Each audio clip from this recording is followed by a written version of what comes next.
Welcome to Pullback. I'm Kyla Hewson, and I'm here with Kristen Pugh. Hello! Trying to be a good person can be overwhelming in our complex global marketplace. In this podcast, we try to make it a little easier by looking at the details behind consumer movements, product labels, and ethical lifestyles. Each episode, we challenge ourselves to try something new in ethical consumption, and then we tell you what we learned, fuck-ups and all.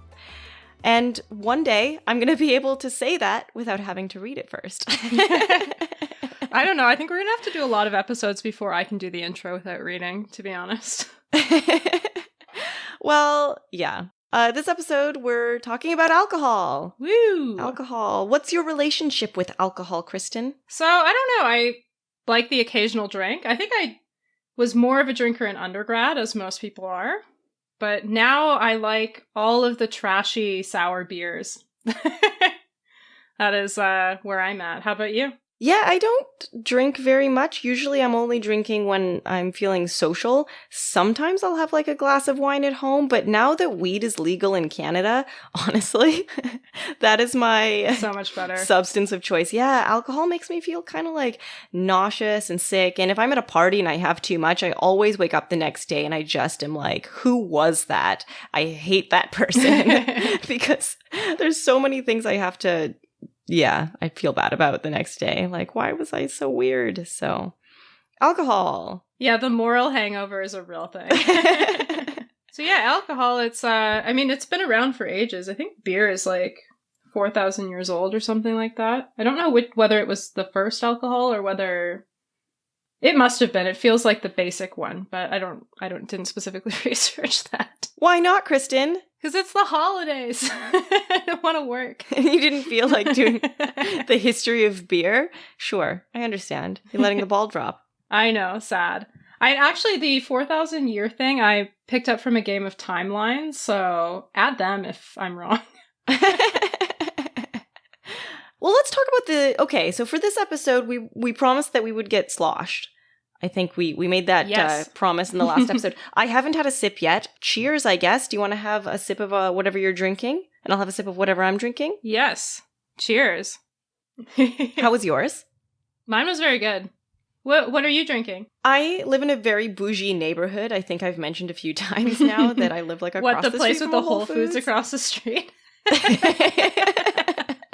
So you can imagine that the liquor store in my neighborhood is also very bougie.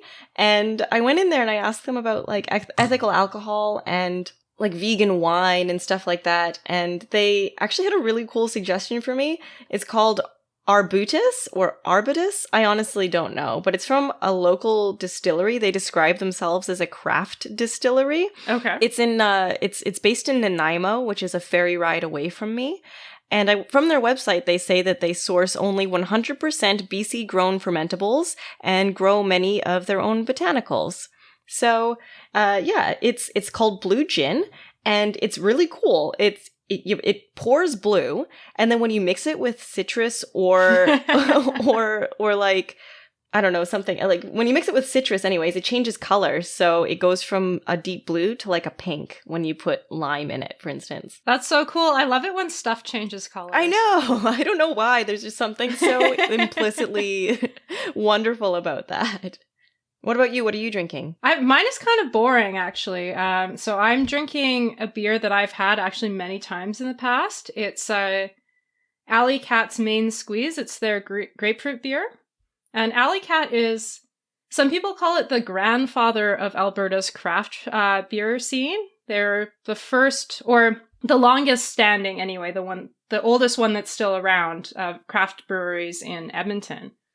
So I can talk a little bit more about why this fit into the challenge that we made later, but for now I'll say it's just like a nice, slightly fruity, but like not fruit beer. It's just slightly citrusy. Wait, we made a challenge? Maybe I'm already drunk. Oh, no. I thought we were supposed to try to find the most ethical alcohol. Oh, I did not do that. Okay, well, I hope you did that. Well, I'll report a little bit more on this later in the episode. I feel like I kind of did it anyways by accident with this like craft distillery local BC gin though. So like I feel pretty good about what I'm drinking. Yeah, and it tastes good? It does. It tastes honestly it's delicious. It's totally worth the $50 or whatever it costs for 750 mils. It was a little pricey, but it's really good, and you pay more for local ethical stuff, so totally. So for this episode, you looked into like clear spirits, right? I tried. As you know, Okay. I've been working a lot this week, and also I had for some reason, we had 5 hours of audio from our Christmas episode that I am still For some reason, combing it's no fault of Kristen's. Look, I cut all of the references of it in the episode, but yeah, we had to record twice because Kristen forgot to turn on her microphone, which is totally fair. I have also done that, but then on the second recording, she forgot to do it again. So it just sounds the same. Oh, what a treat. Oh man, professionals. So I did try to look into clear spirits, and I did get a couple of cool stats and stuff. Do you want me to go into that now? Sure. So I'm going to start with some fun facts about gin and vodka that I got from a website called www.drinks.ng, which, I don't know, sounds legit. All of the websites that you cite sound sketchy, Kyla. Always. You're the researcher. So drinks.ng, is that what it is? So, and I quote, linked with roots to 14th century Russia, vodka is a neutral spirit traditionally lacking a distinctive character, aroma, taste, or color. Derived from voda, the Russian word for water, vodka in Russian means little stream. Although when I Googled it, I went to Google Translate and I typed in the translation for vodka, and Google thinks it translates to little water. But either way, pretty close. I've got a question for you. What is oh no. What is the weirdest flavored vodka you've ever had? I don't think I've ever had a weirdly flavored vodka. I've had raspberry flavored, which is nice. What about you? Well, I don't know if this is the weirdest, but it's the one that comes up most distinctively in my mind, is sweet tea vodka, which... Whoa, that sounds revolting. ...is really delightful. Oh, yeah. Okay, my bad. It's actually really good. It sounds terrible, but it's really nice. You can make it yourself by basically just you steep orange pico tea in water for a really long time, a couple days. And then you put it in with some vodka and you add a little bit of sugar syrup. Or you can get it at your local Walmart if you live in the southern United States. Jesus. It's right near the guns. Yeah, and now I have a little bit of information on gin from that same very reliable website, I'll have you know. Gin is flavored spirit that is produced by redistillation of a high-proof, neutral spirit with juniper berries and other flavoring agents. Its origin is traced back to the 17th century in Holland. So basically, it's flavored vodka. Yeah, jokes. Juniper flavored vodka is the weirdest vodka you've ever had. It's just gin. So, not to lean on gin, even though it's my favorite alcohol, I grabbed some notes on some other spirits. This is from dummies.com, and this is from their food and drinks section. You're just pranking me now. Dummies.com. I will link to it, just so everyone can use my wonderful sources as well. So, they give some fun information about other spirits. So, rum is distilled from molasses or sugar cane, which isn't great. It's not a perfect crop. All rums start out as totally clear spirits. Some are aged in barrels. Aging turns the rum golden, amber, or very dark, which I think I maybe once upon a time knew, but I forgot. I did not know that. Maybe all of our listeners knew that, but I didn't. Sake is a clear spirit distilled from rice wine, which I think you probably did know. Yes. I don't know if rice wine is more or less ethical than wheat spirits? I didn't look into that. It probably depends. Its water usage probably is pretty high. Oh, yeah. I don't know. Tequila! Tequila is distilled from the fruit of the blue. I can never say this out loud. This is the worst part about recording stuff. Agave plant? Agave? Yeah, it's agave, yeah. Yes! Mm-hmm. Like rum, all tequilas start out Crushing clear, but some turn golden or amber with aging. Those are all of my fun facts. Delightful. Did you want to talk about beer? Yes. So I basically looked at what would we want to think about potentially for thinking about ethical beer. Oh, I do have ethical stuff to say about the spirits. I just had like fun facts to open our conversation. I don't really have any fun facts. I have a fact, but it's not that fun. Let's have it. So beer is the 5th most consumed beverage in the world behind tea, carbonates, which I assume is like carbonated things. I don't really know. Milk and coffee. So average global consumption of beer is 23 liters per person per year. So people drink a lot of beer. Do you drink that much beer? As I told you, this wasn't that fun. No, I don't drink that much beer. Well, maybe, I don't know. I haven't actually added it up. 23 liters does seem like a lot. But I don't like beer, so I'm skewing that number down. Yeah, I'm not sure because, like, I feel like things always add up to be more than you would think, you know? Like, I recently counted how many items of clothing I have in my closet, and it is much more than I would have thought. So maybe I do drink 23 liters of beer. I was like super judgmental of you when you told me how many items of clothing are in your closet, and then I looked at my own closet and I was like, how dare you, Kyla? It's more than you think it is. It is, yeah.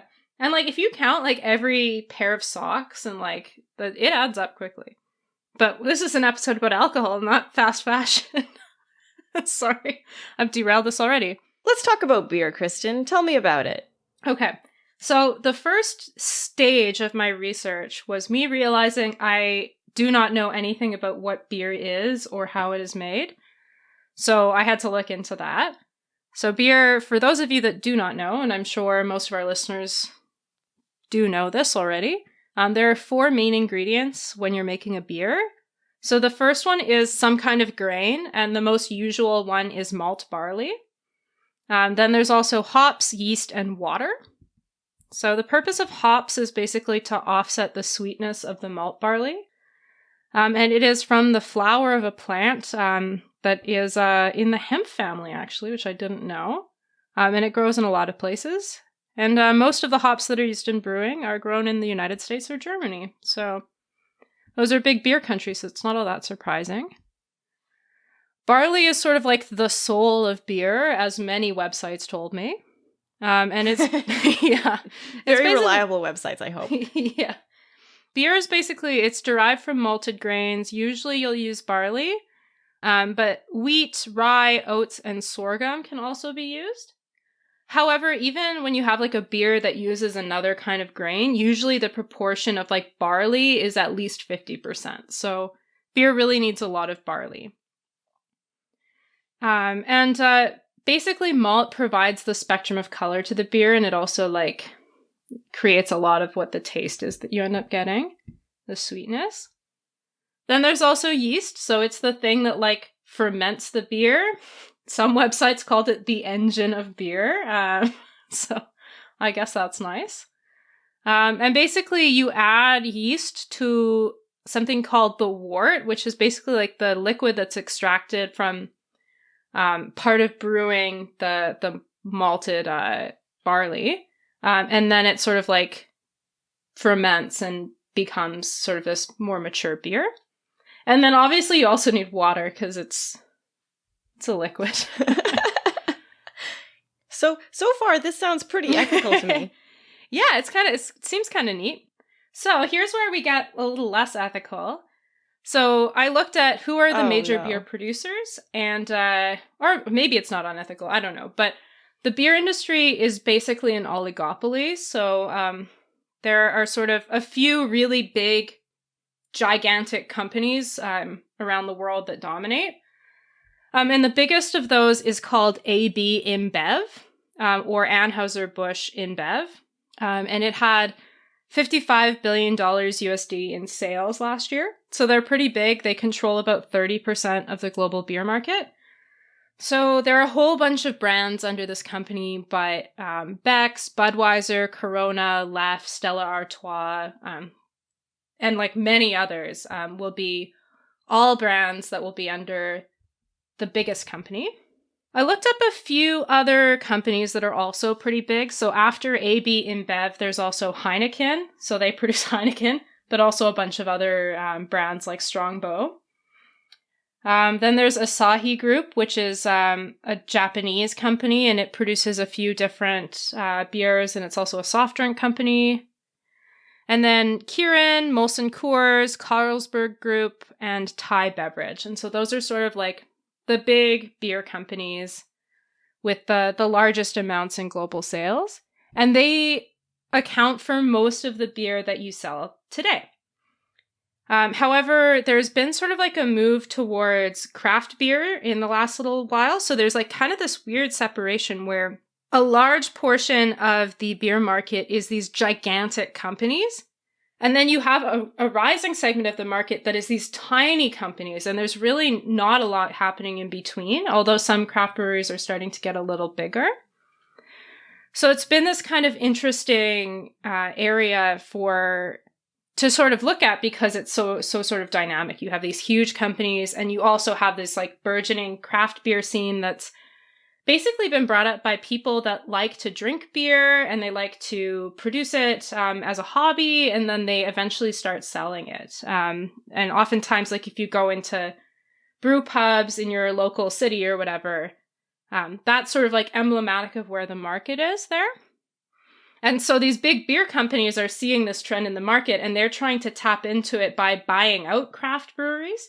And so they're getting into that and also trying to produce like crafty beers. So I found actually there's a brewery near you that seems like it's a craft brewery, but it's actually owned by Molson Coors, and that is Granville Island.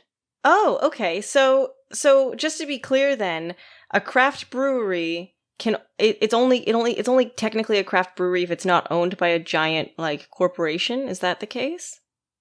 Yeah, I mean there are different definitions, but usually so like the definition of like micro and nano brewery will be limited based on your like number of employees.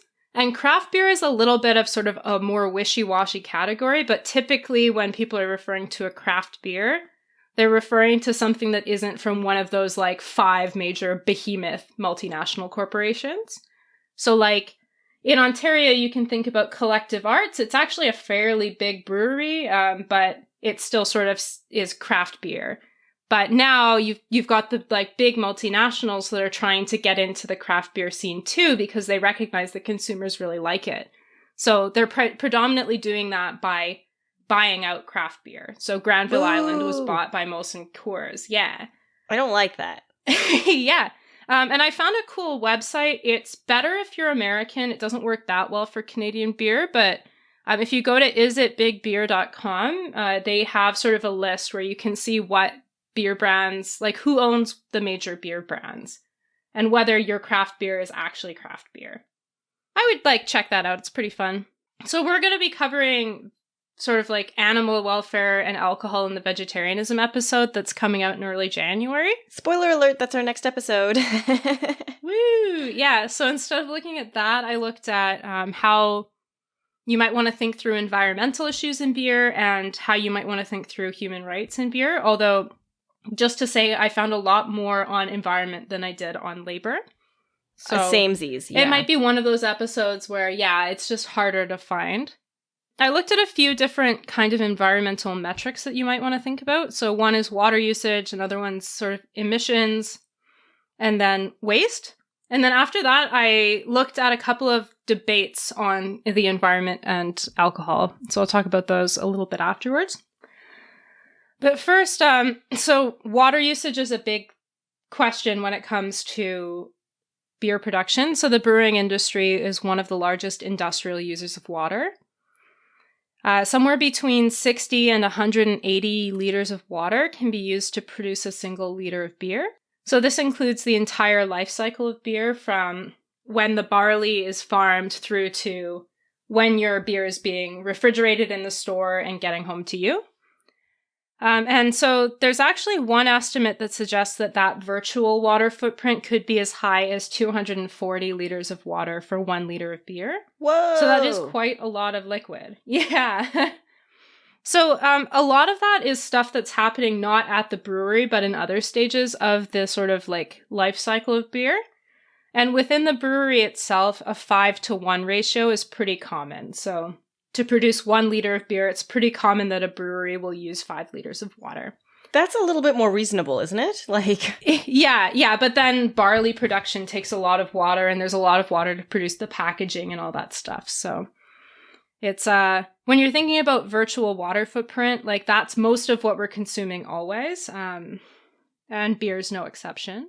So I found an article that sort of breaks down the sources of water usage in beer into upstream, downstream, and operations. So upstream is sort of producing and transporting raw materials. So the big factor there is barley farming, although like you can look at hops and stuff like that as well. And then operations is brewing and bottling, or putting the beer into cans, depending on what you're selling it as. And then downstream is transporting and refrigerating the beer. So when we're talking about the overall environmental impact, that ends up being huge. Not as much for water production, but sort of important to keep in mind. I also read something about how a lot of the carbon footprint, maybe you're about to talk about this, comes from the actual like pubs that people are drinking their beer in. So the power to maintain the building and to keep the fridges running and stuff like that. I don't know. Sorry if I just stole your thing. Yeah, so that won't so much affect maybe it'll affect the water production in some way, but that's more on sort of like the energy and emission side. For the water impact of beer, you're looking more at sort of like the barley farming, the water that's used to create the glass bottles or the aluminum cans, and then the water that's actually used in brewing. But for sure, on emissions impact, which we'll talk about next, where it's being retailed or how you're consuming it makes a big difference too.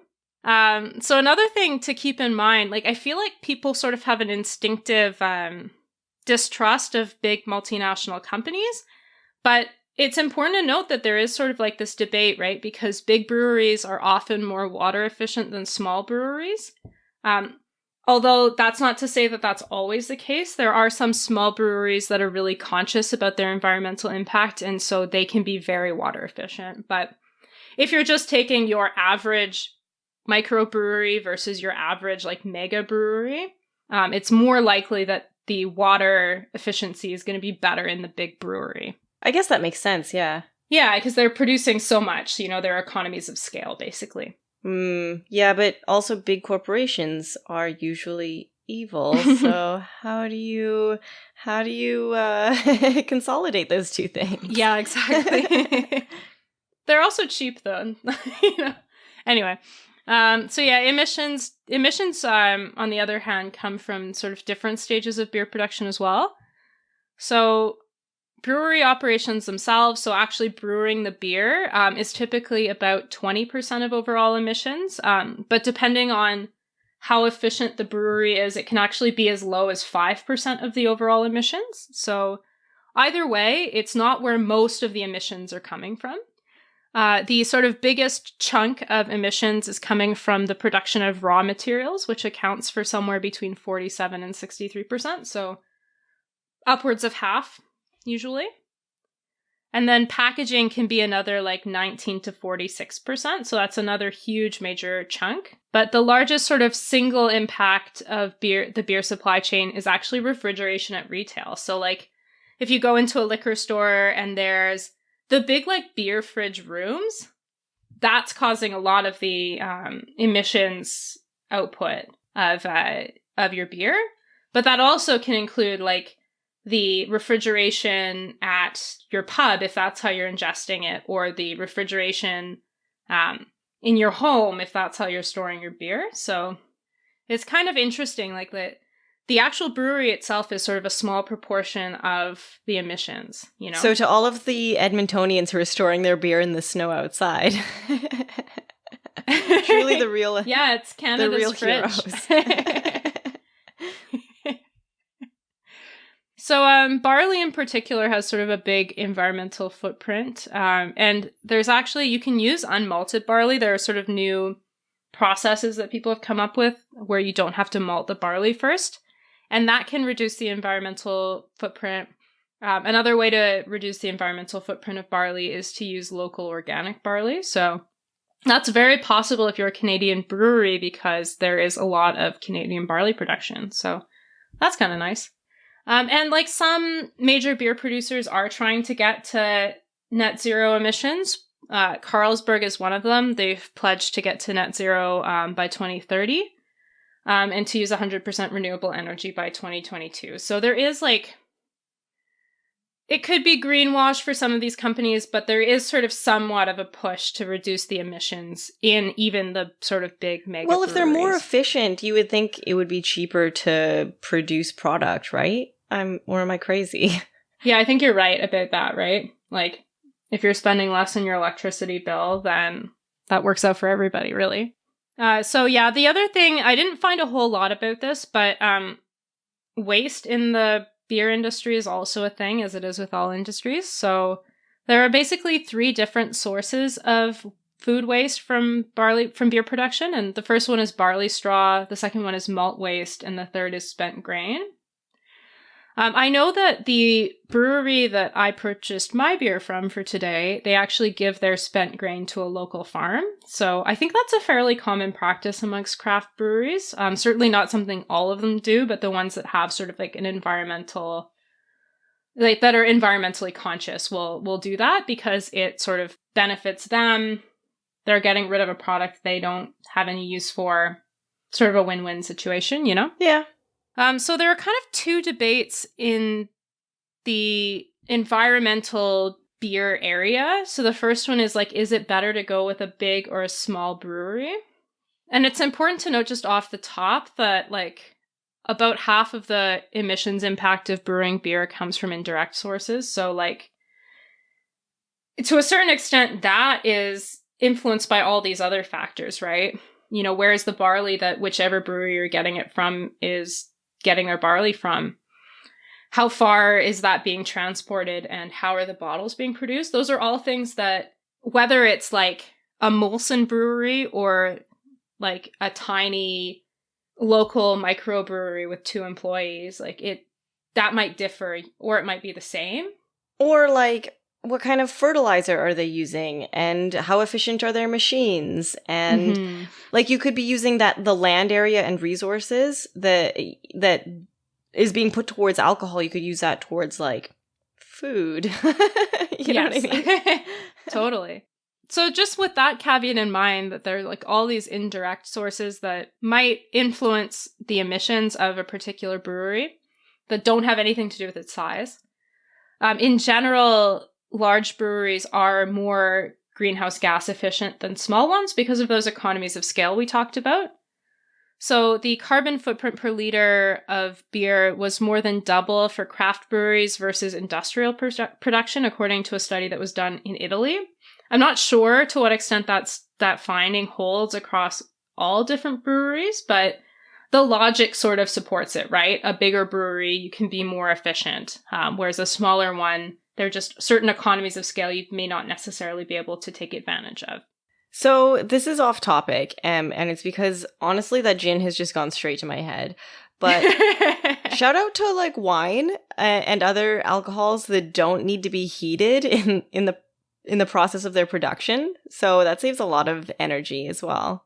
Although I don't know, I ended up not doing that much research on wine. But the little Googling that I did suggested it's also a minefield, so we may have to do an episode on it. Just on wine? Oh no! I was trying to be positive and I accidentally was wrong. No, you weren't at all, but like, I just remember going through it and thinking like, holy shit, there are all these sources about labor abuses and I need to look into this later, but... Oh no! I know. Yes, everything is awful. So yeah, I looked at one more debate in the environment and beer section, and that was, should you buy beer that is in cans or bottles? So do you have like an instinct on which is better? Um, um, I should know the answer because I think I read it earlier today, but I honestly, I have no idea. I feel like cans are like 95% recyclable or something like that. So maybe I'll say a can, unless I'm just making up statistics. So like they both can be recycled to a certain extent, but yeah, aluminum cans can be recycled slightly more efficiently than glass. Yes. However, Oh no. if you're Canadian and you're buying Canadian beer, glass bottles are better, and I'll tell you why. Yes, please. It's because of a little deal that in 1992 was made between Labatt and Molson back when they were separate. Where, have you ever seen, I don't know if you've noticed, but a lot of the times glass beer bottles in Canada will look the same. I will notice from now on. I always kind of noticed that. I was like, oh, it's like, this is kind of like what a beer bottle looks like, you know? And there are some variations, but if you're looking at like your typical beer bottle, that is because it is the industry standard bottle, or ISB. And basically, breweries can sign on to use industry standard bottles. And when they do that, basically, if you bring the bottle once you've drunk it into the bottle depot, instead of sending it for recycling, they'll send it back to breweries washed and cleaned, and then that can be reused. That's cool. I think it's super cool. So basically, these industry standard bottles, there's a really high retention rate for it because we have a levy in most places in Canada on, like, there's a bottle charge and you get that returned if you go back to the depot. And they're refilled an average of 15 times. So that's pretty substantial, I would say. That's a lot, actually. Yeah. So they get cleaned, they get refilled about 15 times, and then eventually they do sort of go to recycling. And then that, of course, is less efficient than refilling and washing. But first, you get to use them a number of times. So yeah, it's kind of neat. There are around 50 Canadian breweries that are participating in this program. And that includes the beer that I'm drinking, which is Alley Cat, and it's a microbrewery. Huzzah! But it also includes Molson and Coors, though. So if you're drinking from sort of like big beer in Canada, most likely you're drinking from an industry standard bottle if you're buying a bottle. So you can feel pretty good and about you're that. sharing spit with a stranger. No, they wash it. Don't worry. They wash it. And in provinces where there's a levy for selling non-refillable containers, companies that sign on to this initiative don't have to pay that levy. So there's like an incentive for companies to be using these refillable bottles. So this is not a program that's unique to Canada, but the US does have different programs like this, but the uptake is pretty low there, whereas in Canada, it's really high. So recovery rate's about 97% in Canada. And in the United States, it's like considerably lower. So there are some pluses and minuses with aluminum versus glass. So one downside is that there's quite a big environmental impact from mining bauxite, which is what's used to make aluminum. So bauxite is often sourced from developing countries, and it's usually strip mined, which is not a very environmentally friendly way to mine. And then smelting the aluminum from the bauxite is incredibly energy intensive. So aluminum cans on the plus side are made with a fair amount of recycled material. I saw two different figures, one that said up to 70%, and then another that said up to 40%. So you're getting some amount of recycled content oftentimes in aluminum cans, but still, even if it's a can that's made with recycled materials, probably more than half of it is coming from virgin aluminum, which is strip mined in developing countries, Boo! Right? So it has to be transported really far. Probably the human rights aren't very good. And definitely there's a Human Rights Watch study in, you know what, I don't remember the country, but there have been documented human rights abuses that go on in bauxite mines. So if you're buying an aluminum can, you do have to sort of contend with that. And in general, manufacturing an aluminum can is twice as energy intensive as making a similarly sized glass bottle. Oh, so even though it's better for recycling, it still costs more to just make it to begin with. Yeah, it's less energy it's more energy intensive to make, but it can be recycled slightly more efficiently, which is kind of an interesting distinction. So how do you choose? Which one's better? Yeah. I don't know. I mean, I think it's just glass. In the Canadian context, like if you're buying a Canadian beer that's produced within your province, get a glass bottle because it's more than likely that it's going to be an industry standard bottle. And if it's not, like try to find a brewery that uses an industry standard bottle, or if there's a brewery you love that won't use it, write them. I realize Collective Arts is not in this industry standard bottles group, and they also use plastic around the sides of their aluminum cans, which is really bad. So I think I will probably be writing them soon, because they should stop doing that. But if you're looking at buying a beer that's like if you in Vancouver are trying to buy a beer from Newfoundland, you may want to consider buying an aluminum can because aluminum cans are significantly lighter. So the shipping emissions is a lot lower than it is for glass bottles just because they're heavier. Whoa, but then, okay, so when it comes to breaking down over time, though, glass bottles would be better, right? Because aluminum doesn't break down. Because glass is just, I mean, you can get glass on a beach, right? And it's it's a natural thing, or am I crazy? Yeah, so like glass is made of silica, and it's less energy intensive to make, and I don't understand why it actually recycles less well. So really, you can recycle. Yeah, I know. I was surprised by that too. But aluminum cans are slightly more effective, or aluminum in general is slightly more effective at being recycled. So can you compost glass? I assume not. Yeah. Don't compost your glass. I don't know anything about glass. But yeah, the environmental group, the David Suzuki Foundation, it essentially recommends that you use cans only if you're buying beer from far away. Otherwise, use glass bottles. And that's slightly more complicated if you live outside Canada, but that is the thing. The other thing is you should try to avoid aluminum cans that have plastic sleeves because they become a huge issue in recycling. So these sleeves are often non-recyclable, and sometimes it can be really difficult to separate them from the can. And so that, in some cases, can actually render the whole can non-recyclable and mean that it'll end up in landfill. So you really want to avoid that. And it's frustrating because the main users of plastic sleeves are actually craft breweries because the minimum order for printing on aluminum is usually too high for them. So if you're a craft brewery that produces like 5 different beers, you've got to kind of use a plastic sleeve because you don't have enough inventory to order it to be printed directly on aluminum. Whereas like a macro or like a mega brewery is not going to run into that same issue because they're producing tons of beer every year.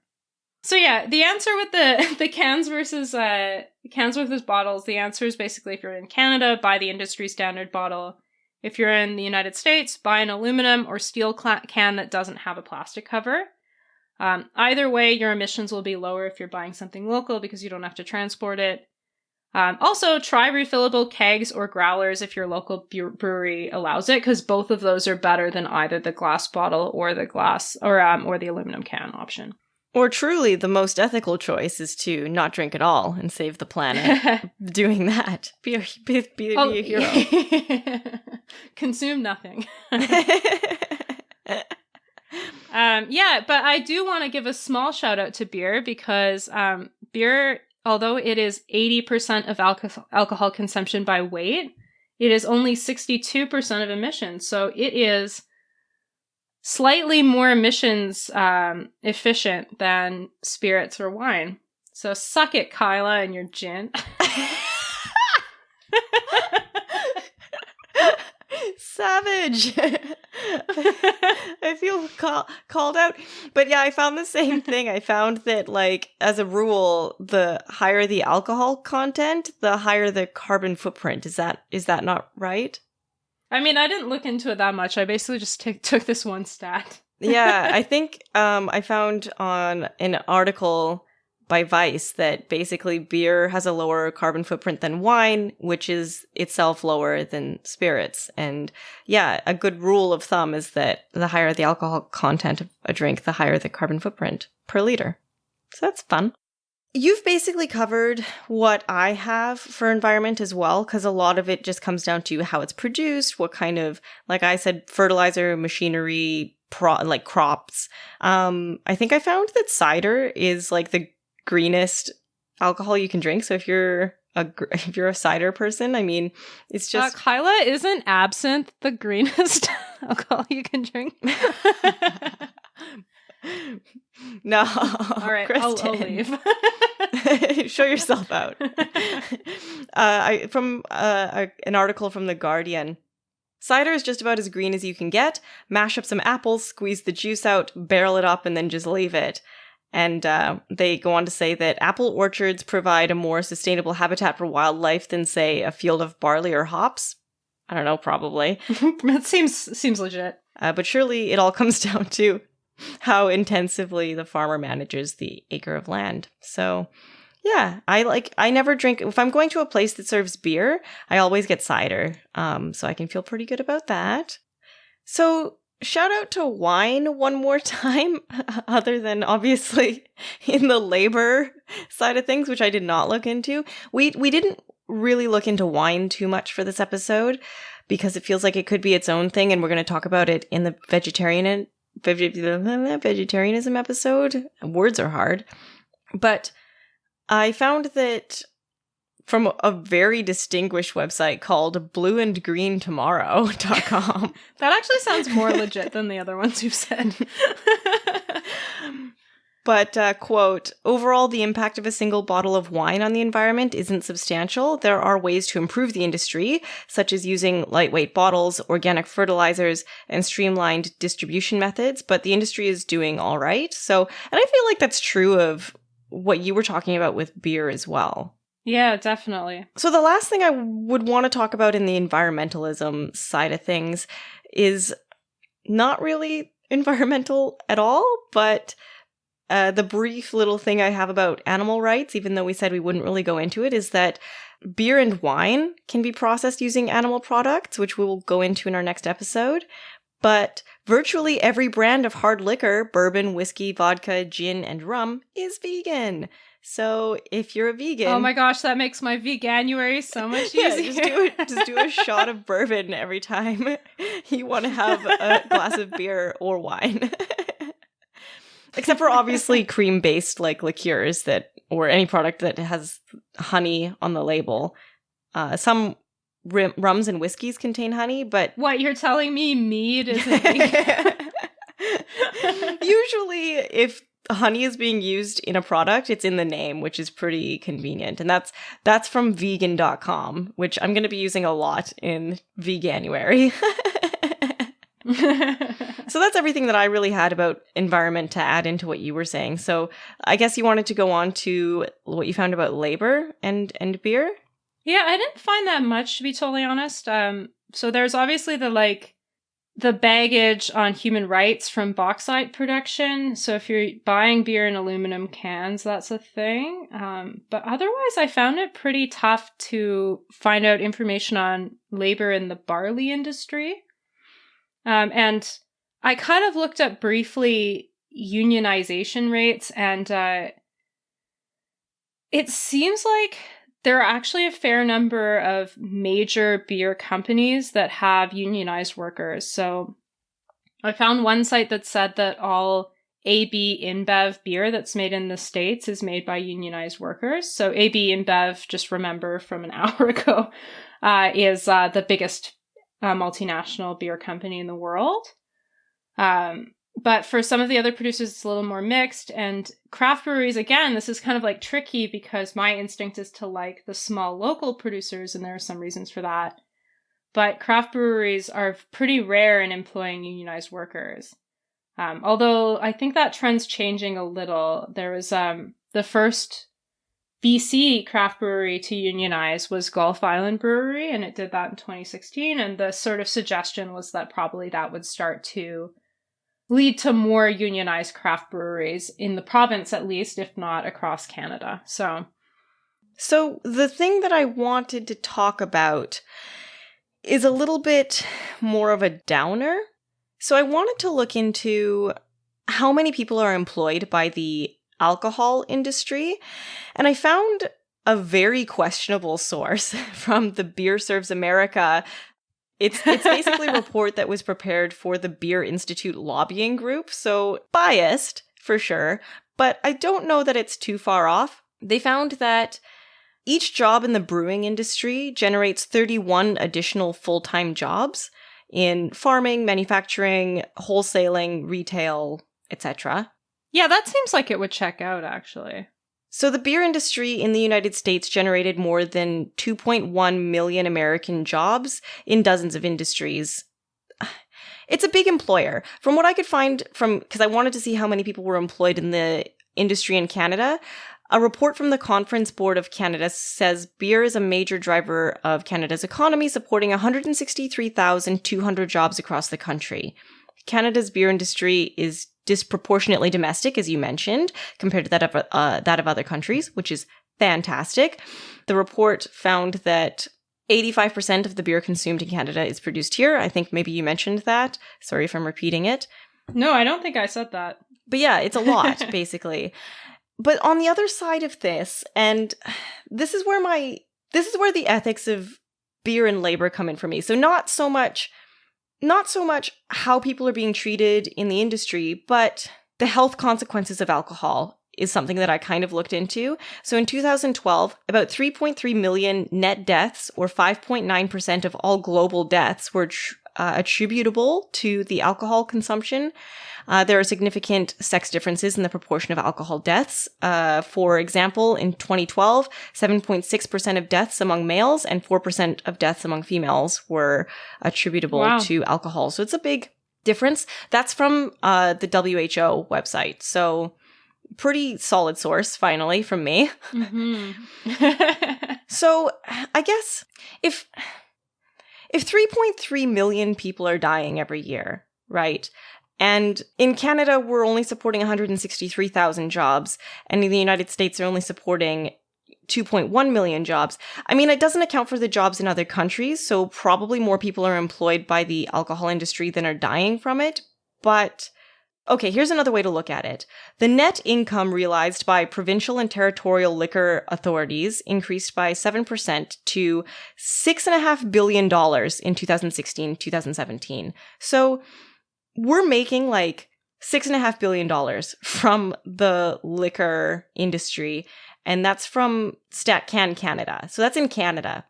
When you look at the net income and other government revenue derived from the control and sale of alcoholic beverages, including taxes, retail sales taxes, different taxes and license and permit revenues, you're getting like $11.9 billion, and that's from the same source. So we're earning a lot of money and we're employing a lot of people, but a lot of people are dying because it's a very contentious topic to talk about the health issues related to alcohol.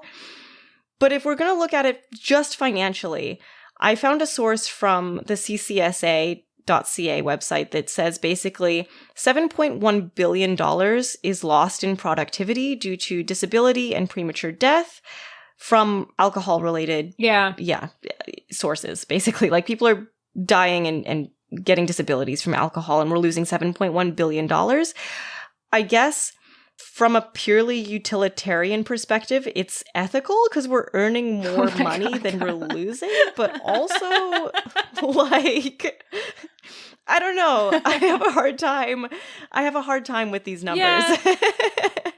What do you think? What are your thoughts on that? One of the categories that Ethical Consumer, my favorite website, rates companies on that are beer producers is whether they follow like responsible alcohol advertising standards or not.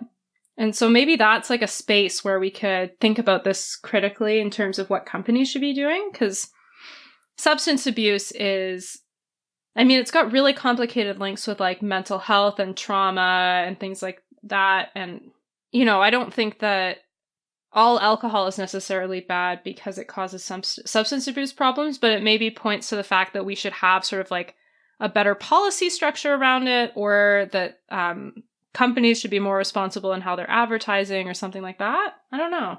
What a positive way to end this episode. Good job, me. Yeah, all you people listening to this on like December 31st as you're getting ready to go out for Oh yeah. So, do you want to talk about your challenge? Did you already cover it in your points? No, I mean, I probably talked about a lot of similar things, but I haven't actually said what I did, so maybe I should. Okay, let's hear about your challenge.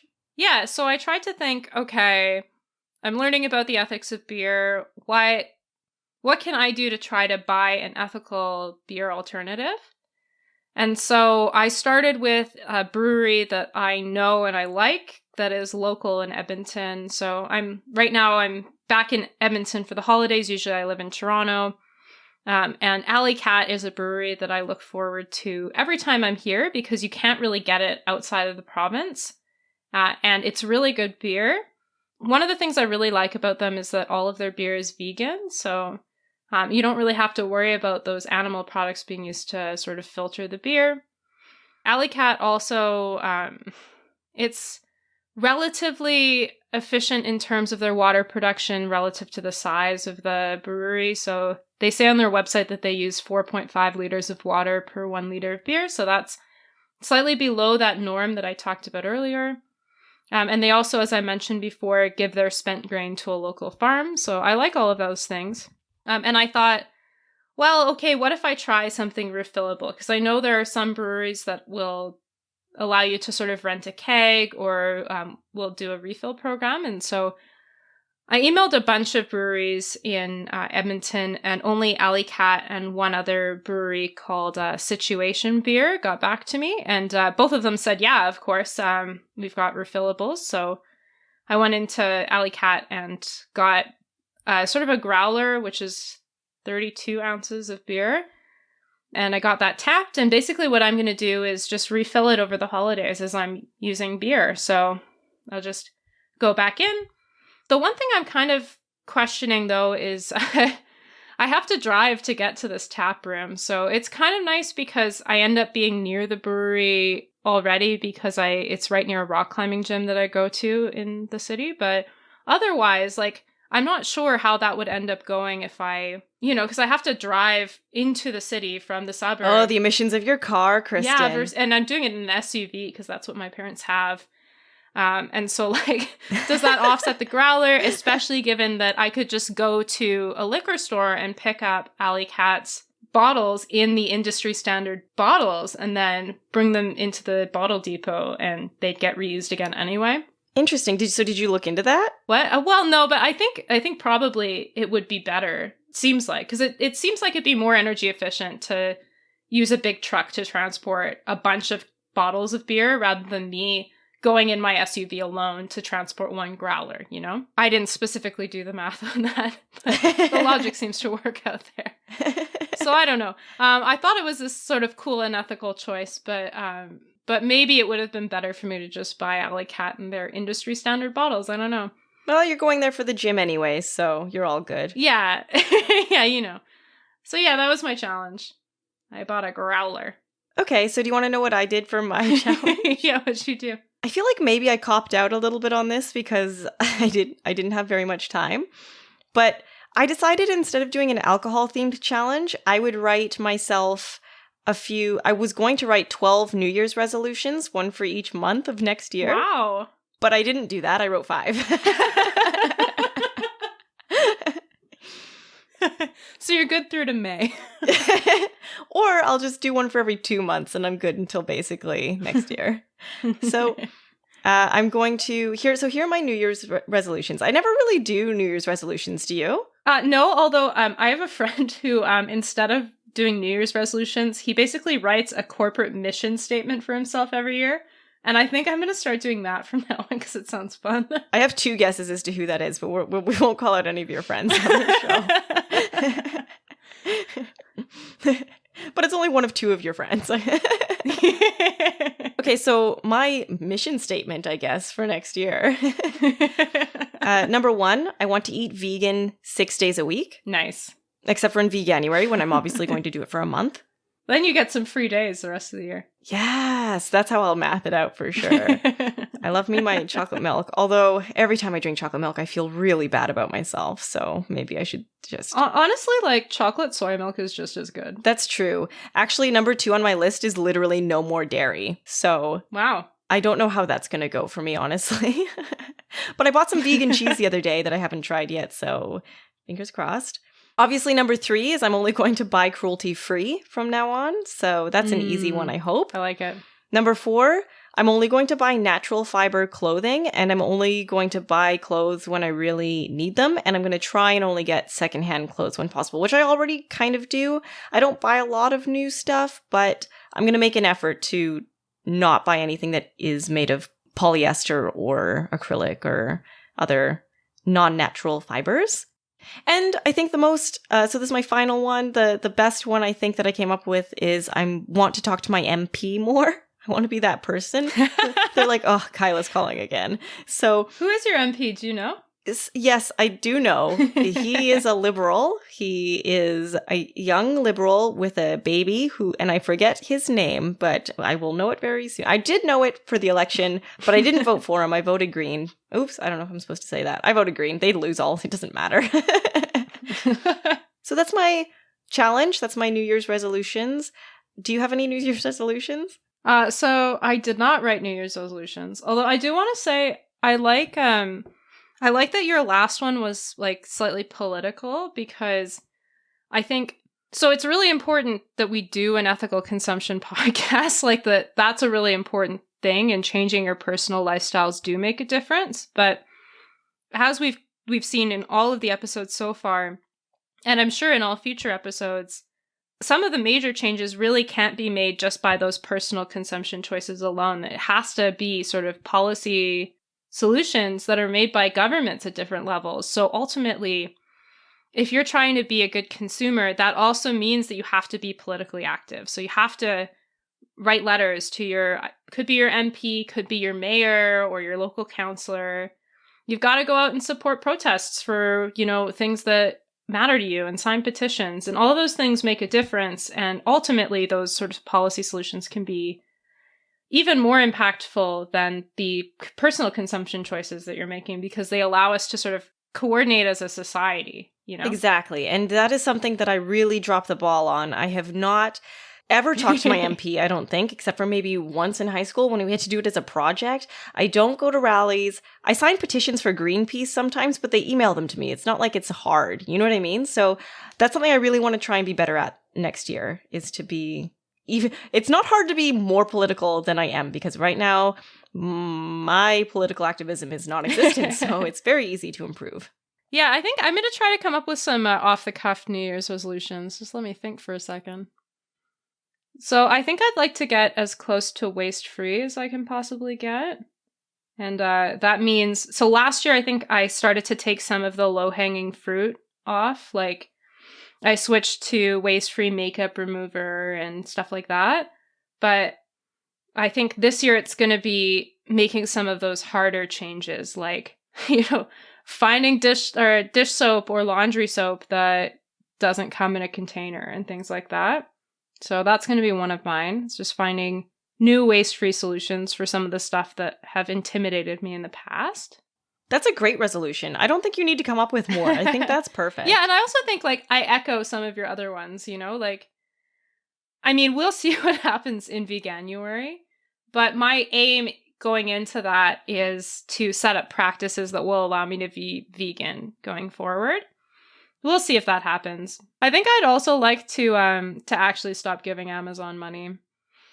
We'll see how that goes, but... Because they own everything. I know. And I have stopped buying stuff online as much, but I still do go into Whole Foods occasionally, and they're owned by Amazon.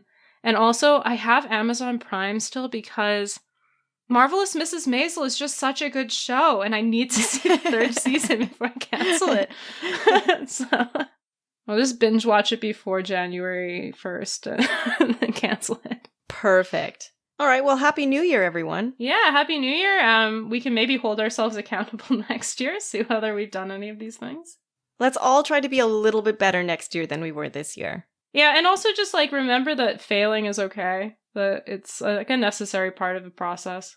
Yeah, that's really nice. And since we're on like a really nice part of our episode, I want to shout out a supportive friend that we started doing last week. I want to shout out Dave. He's one of my very best friends. He lives in London. He is Irish, and he has been super supportive. Every time I talk to him, he talks about how much he loves this podcast and how great our work is. And I would love to get more constructive feedback, but also it's super nice to hear really positive stuff. It sustains us. So thank you, Dave, for always calling me and being a supportive friend. Is there anyone you want to shout out? Yes. So I would like to shout out Bianca because she pointed out to us a volume issue in one of our previous episodes. That I am not going to fix, but also it's nice to know. But no, I think it takes, it's really great to have supportive listeners, but it also takes a special courage for like friends to point out errors, because sometimes you as a friend might not know how the person that's receiving the criticism will react.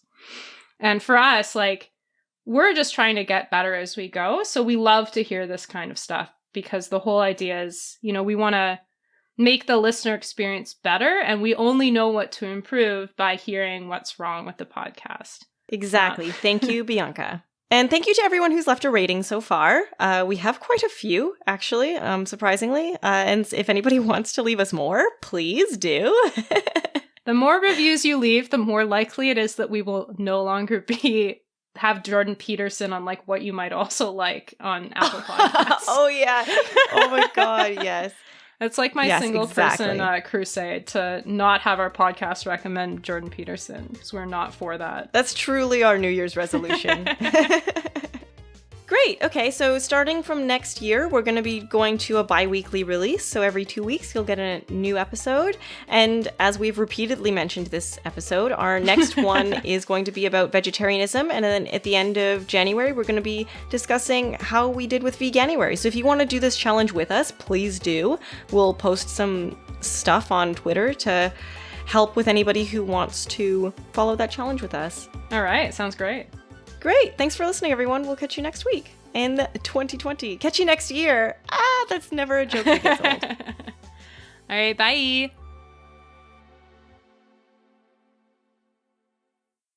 A straight whiskey is made from the distillate produced by one operation of it. No, that's boring. I'm going to stop talking about it. Dark spirits are not as interesting as clear spirits, and I'll just link to this if anybody wants to know where darker stuff comes from. Dark spirits, you're boring. Yeah.